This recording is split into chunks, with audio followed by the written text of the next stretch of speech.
He was literally lifeless, just a pile of dirt and little more than the childlike mud sculpting of a playful God.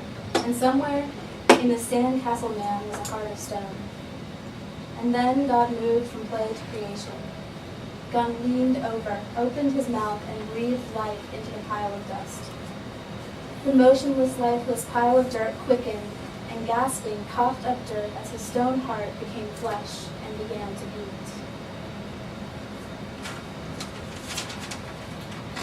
And I will give you a new heart, and I will put a new spirit in you. I will take out your heart of stone, a hard, stubborn heart, and give you a tender, responsive heart, a heart of flesh.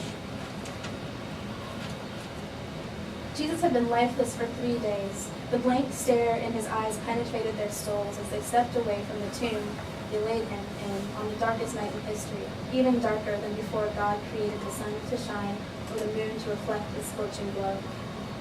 As they tried to make sense of his death, their hearts were hard like stone within them, trying, struggling to beat, but simply incapable of faith, of hope, of love. And then the lifeless bag of bones that once was God began to breathe again. The silent heart returned to its syncopated rhythm, playing doublets with God. He returned from the dead, whispering, "Peace," as he breathed new life into them.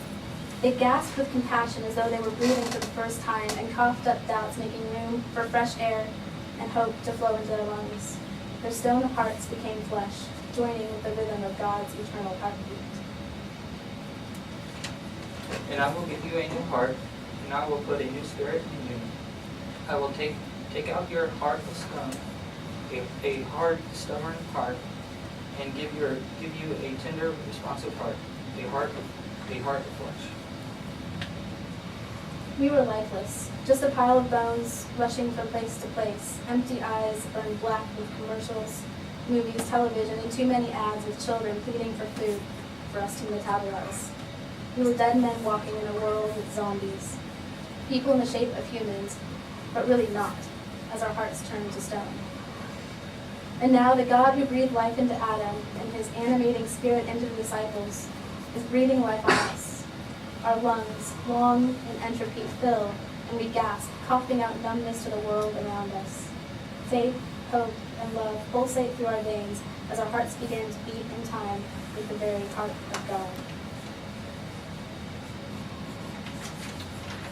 And I will give you a new heart, and I will put a new spirit in you. I will take out your heart of stone, a hard, stubborn heart, and give you a tender, responsive heart, a heart of flesh.